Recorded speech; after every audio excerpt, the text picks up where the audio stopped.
студиото со вас, Славица Арсова. Добар ден и добре дојдовте. На почеток на вестите гледаме кои настани го одбележаа денот. Некомпетентни лица се злоупотребени од обвинителството за затворање на истрагата за мазутот, тврди државната ЕСМ. Ќе поднесат приговор до вишето обвинителство и барање за контрола од републичкото. Ако опозицијата не го блокира изборниот законник, владата ќе исполни 10 од 10 барања од реформската агенда, тврди Мицковски. Продолжуваат обвинувањето околу потребата за уставни измени. 41 пријава за врсничко насилство само во 2026-та. МОН предложи законски измени и казни од 250 евра за родителите на насилните деца. МВР ги проверува агенциите за обезбедување на училиштата. Наскоро Сейф Сити ќе казнува и за други прекршоци, најавува Тошковски. Ќе има казни и за моторџиите кои сега се невидливи за камерите. Ќе ги изгориме. Ќе останат и без мотори и без можноста да глумат дека се моторџи. Цените стабилни, зеленчукот и овошјето поевтинети, поскапена храната од увоз. Ако има злоупотреби, ќе има и мерки, најавува економија.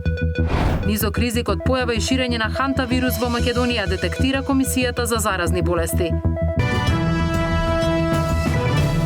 За насилството во училиштата и во околината на училиштата, МОН најавува нови мерки, законски измени се веќе подготвени и поднесени. За ова известуваме во живо во вестите. Почнуваме.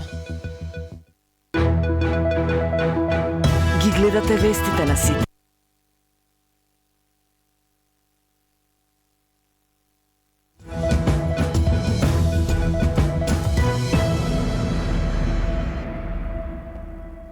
Државната ЕСМ ја обвинува обвинителката дека ги искривила исказите на инженерите за да го затвори случајот Мазут. Од компанијата тврда дека инженерите биле повикани да објаснат технички процеси во ТЕЦ Неготино, а не да оценуваат финансиска штета. Според ЕСМ, обвинителството не ја повикало компанијата официјално да се произнесе како оштетена страна, туку врз основа на искази на некомпетентни лица заклучило дека штета нема. Компанијата најавува приговор до вишето обвинителство и барање за контрола од републичкото, додека МВР, премиерот и ВМРО-ДПМН бараат преиспитување на одлуката за прекин затворање на случајот. Обвинителството ги искривило исказите на инженерите за да ги искористи како изговор да го прекине кривичното гонење во случајот Мазут, тврди државната ЕСМ. Оттаму додаваат дека лицата повикани во предистражната постапка не биле ниту овластени, ниту компетентни да даваат коментари за евентуална финансиска штета. Од ЕСМ велат дека надлежната обвинителка побарала инженери за да ги образложат техничките процеси при набавката на мазутот и реализација на планот за производство на електрична енергија во ТЕЦ Неготино. Од компанијата додаваат дека вештаците констатирале дека во тој дел немало штета, а обвинителството тоа го искористило за да констатира дека нема финансиска штета. Обвинителството го потврдува вештиот наод и мислење од економско-финансиска област, поклонувајќи верба на искази на некомпетентни лица во областа, наместо вештиот наод и мислење да го достави до ЕСМ како оштетена страна, за да може компанијата преку своите компетентни лица во областа да се произнесе по истиот. ЕСМ како директно оштетена страна во ниту еден момент не беше повикано од обвинителството официјално да се произнесе врз основа на своите прецизни финансиски анализи за реалната штета поради која и беше почната постапката, се вели во соопштението на компанијата во кое додаваат дека нивниот правен тим работи на подготовка на приговор до вишото и барање за контрола од републичкото обвинителство. Реакцијата на ЕСМ доаѓа по обвинувањата на левица дека лица кои ги овластило актуелното раководство на компанијата потврдиле дека во аферата Мазут не била предизвикана штета. ЕСМ под раководство на Узунчев не само што не пријавиле штета врз државното предпријатие, туку директно сведочеле во корис на спорните договори и набавки. Левица и предходно предупредуваше за криминалното и неодговорно работење на Узунчев, кој наместо да го штити јавниот интерес, го задолжува и финансиски го уназадува предпријатието. Се вели во соопштението на Левица, од каде се сомневаат на договор меѓу власта и осомничените во овој случај. Обвинителката Катерина Коларич, која се откажа од случајот, во интервју за 360 вели дека ЕСМ имале доволно време да достават документација за финансиска штета бюџета, но како што тврди тоа не се случило, па врз основа на исказите на инженерите за реализација на производството, констатирала дека во случајот Мазут нема кривично дело. Министерот за внатрешни работи, чие министерство ја поднесе кривичната пријава, исто како и премиерот, тврди дека е шокиран од одлуката на обвинителството.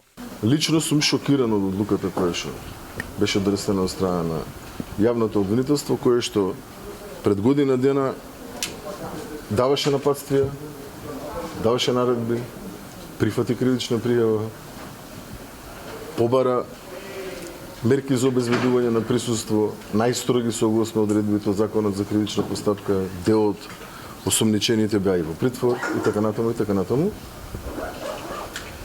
Оставам времето да го каже своето. Советот на јавни обвинители да ја испита работата на обвинителството за организиран криминал по одлуката за прекин на случајот Мазут бара владеачката ВМРО-ДПМНЕ. Владењето на правото нема да се зајакне со ваквите контраверзни одлуки и прекинување на истрагите. Владењето на правото се зајакнува доколку високата корупција и сомнежите за злоупотреба на вакви јавни набавки имаат можност да бидат докажувани со аргументи на обвинителството и на обвинетите и на адвокатите пред надлежен суд.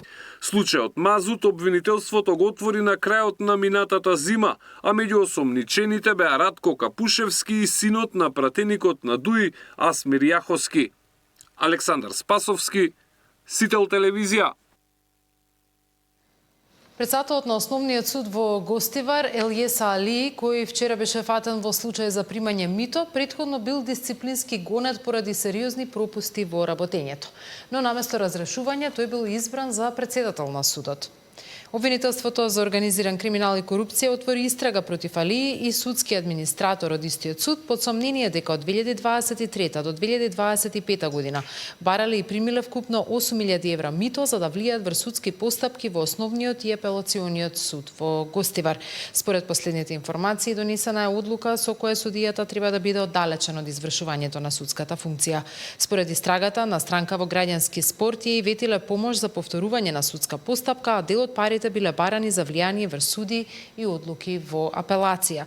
Али и претходно бил во фокусот на судскиот совет, откако сам пријавил дека како судија 6 години чувал предмети во шкаф, поради што настапила застареност и државата не можела да наплати казни и конфискации. Затоа добил само парична казна од 15% од платата, а постапката за разрешување била запрена.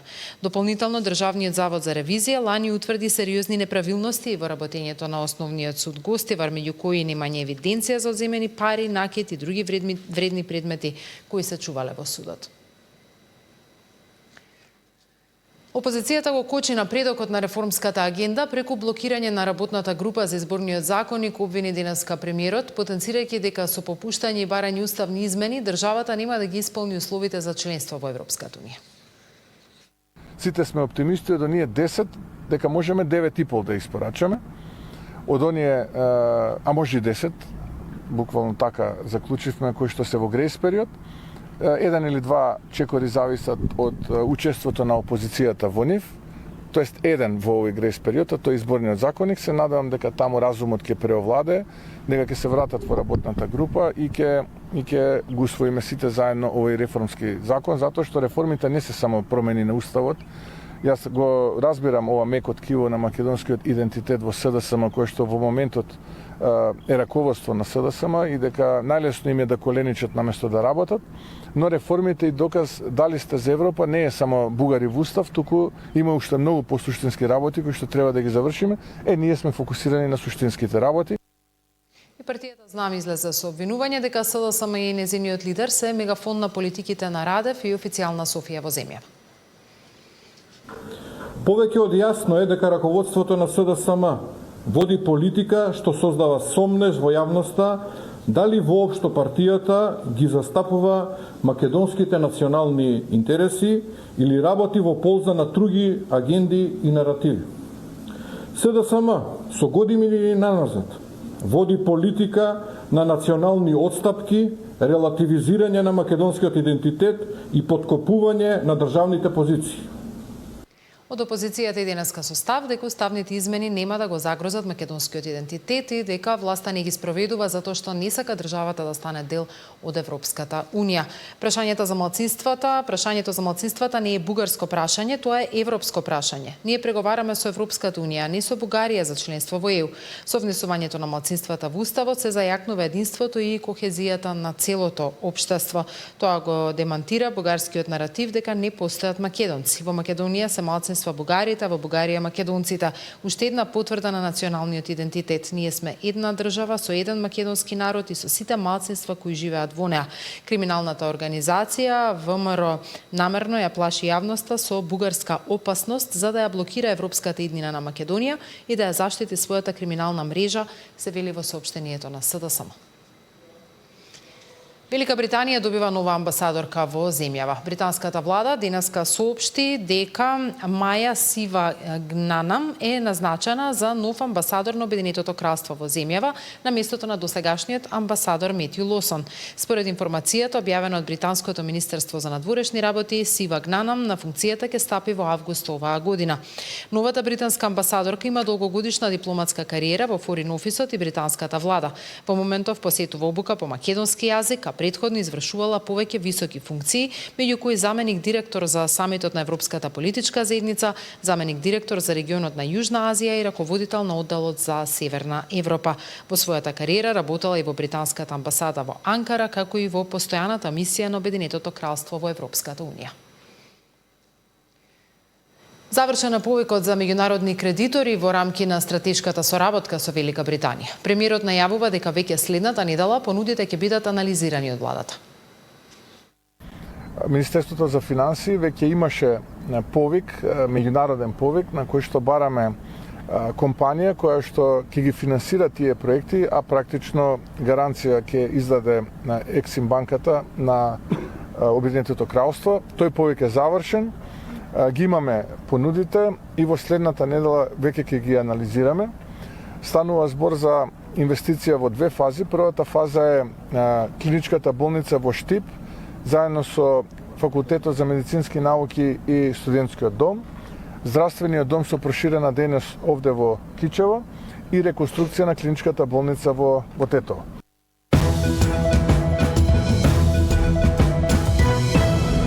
СДСМ инсистира на уставни измени во клима во која ниту има мнозинство, ниту јавна поддршка за позицијата.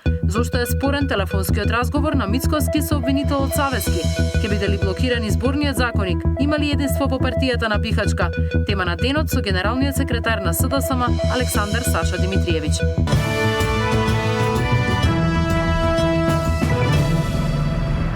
Од почетокот на годината 41 пријава за насилство во училиштата, но само 2 од ученици. Ова според институциите покажува дека жртвите на врсничко насилство најчесто молчат од страв.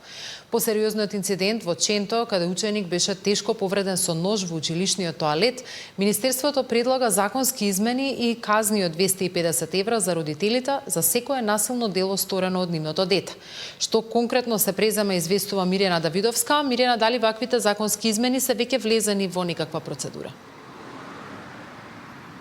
Да, Цаци, веќе државниот секретар на Министерството за образование и наука ги прави последните усогласувања со стручните служби во парламентот. Веќе овие законски измени се во собраниска процедура и за брзо време, според тврдењето на министерката за образование, би требало да станат и реалност, а со нив се предвидуваат построги казни, односно парични казни за родителите на насилните деца, и тоа за секој насилен чин кој што ќе го сторат во училиштата. Нивните родители ќе ги чини тоа по 250 евра, но исто толку ќе платат и родителите кои што ќе одбиваат било каква соработка откако ќе се реагира за некое насилно дело на нивните деца, доколку одбиваат да соработуваат со стручните служби во училиштата.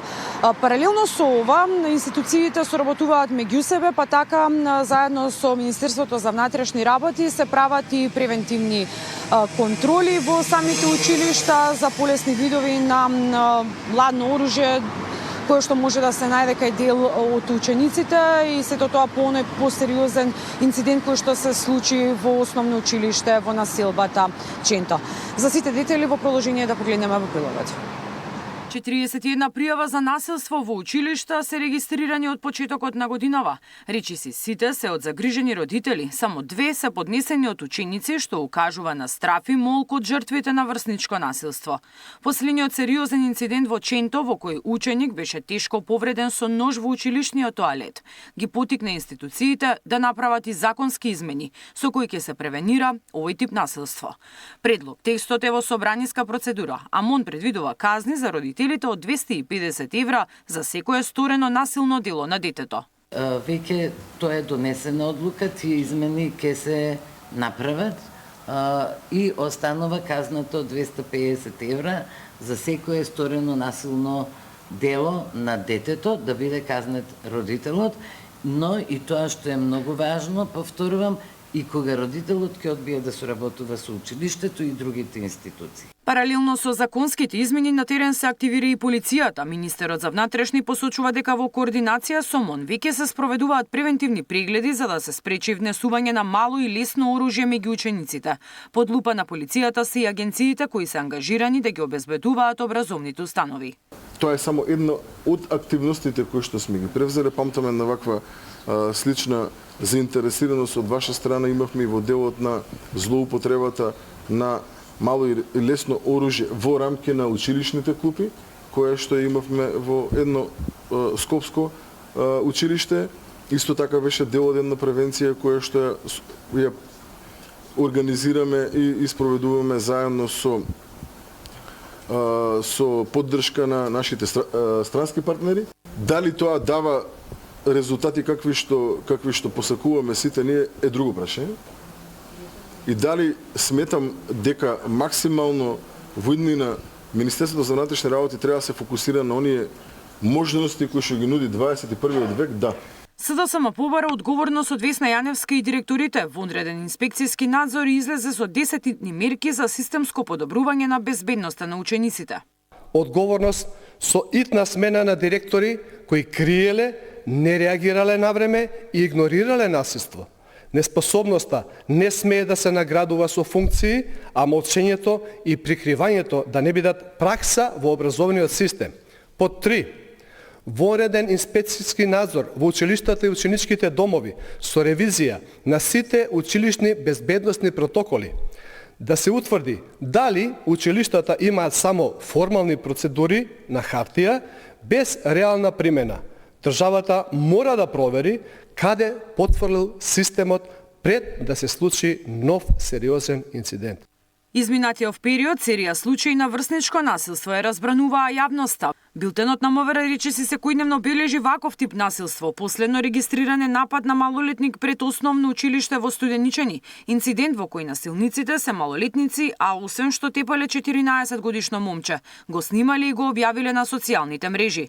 За ваков вид насилство кое се случи во Скопски Ѓорче Петров, родителите на насилниците се гонат кривично, а мерки добија и малолетните насилнички.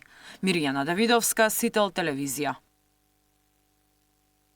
Моторите и електричните тротинети се следни на удар на системот Safe City. Министерот Тошковски најавува дека ќе се шири опфатот на казнување, а се прават подготовки и за казнување на непрописното паркирање на главните булевари. Телекомуникацијскиот оператор А1 во соработка со МВР ја подигнува и свеста за потребата од безбедно возење. Над 20.000 повици се регистрирани на телефонскиот број 078-274-283 од црните билборди со наслов «Како звучи неодговорно возење». Билбордите беа поставени од телекомуникацијскиот оператор А1.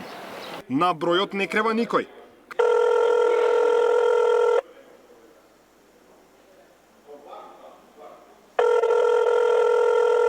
Како подсетник, какви би можеле да бидат ефектите од возење со мобилен во рака? За жал сме сведоци на се поголем број на сообраќајни незгоди кои што се предизвикани од неодговорно користење на технологиите. Збориме тука пред се на мобилните телефони. Технологијата е тука и ќе остане. Сите ние користиме мобилни телефони, ќе продолжиме да ги користиме, но треба да бидеме свесни дека таа секунда или поточно кажано тој дел од секундата кога не внимаваме и кога сме фокусирани на нашиот телефон, може да го смени нашиот живот комплетно.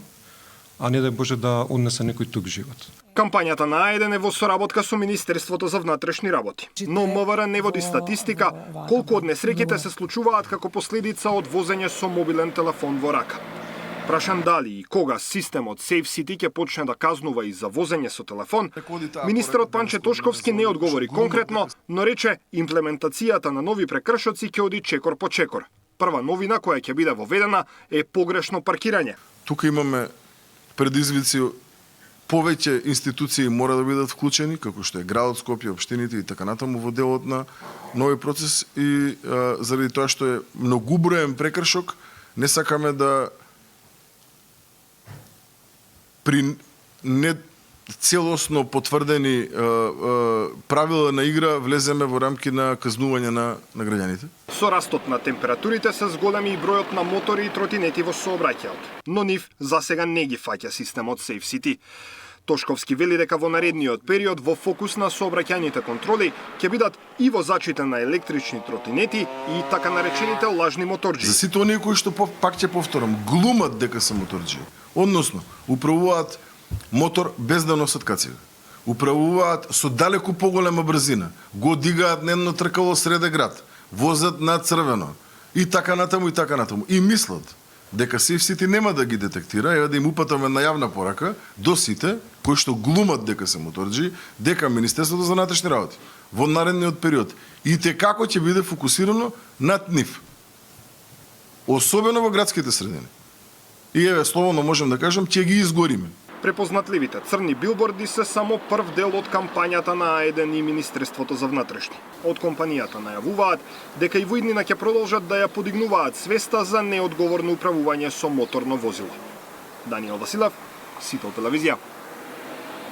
Холандски државјанин бил приведен од полицијата откако предизвикал инцидент пред познатата пекара Силбо спроти универзалната сала пред очите на бројни гости и случајни минувачи, од кои дел го снимиле настанот со мобилни телефони.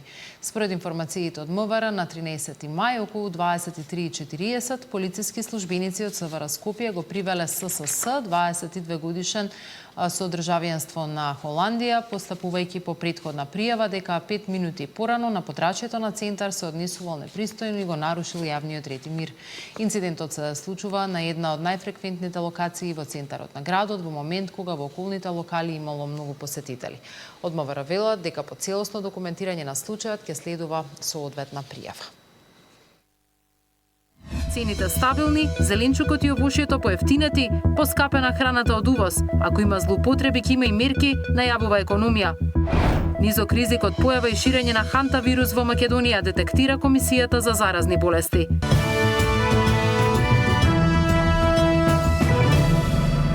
Цените за сега стабилни, мерки нема. Министерот за економија Бисер Дурмиши уверува дека кај овошјето и зеленчукот има пад на цените, а поскапување е забележано само кај дел од увозните производи.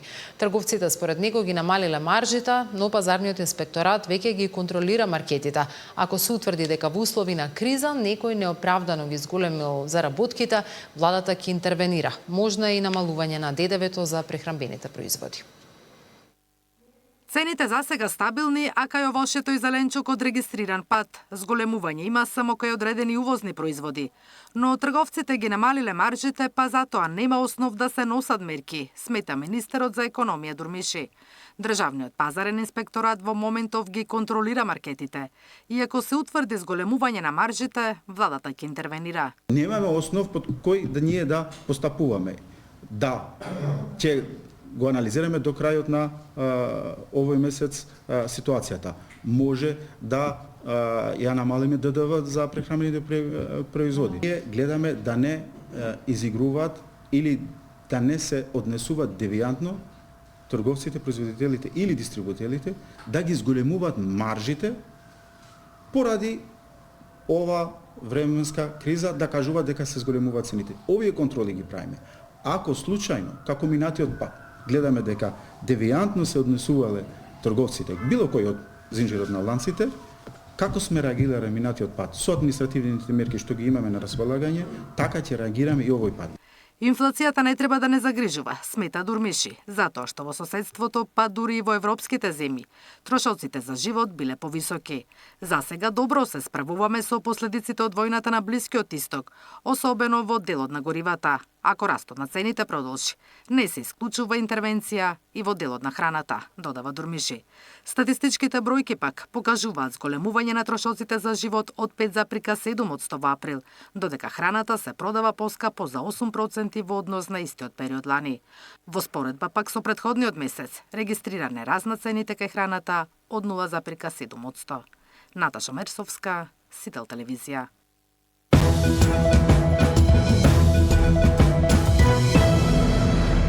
Ризикот од појава и ширење на хантавирусот во земјава е низок, информираа денеска од Комисијата за заразни болести при Министерството за здравство.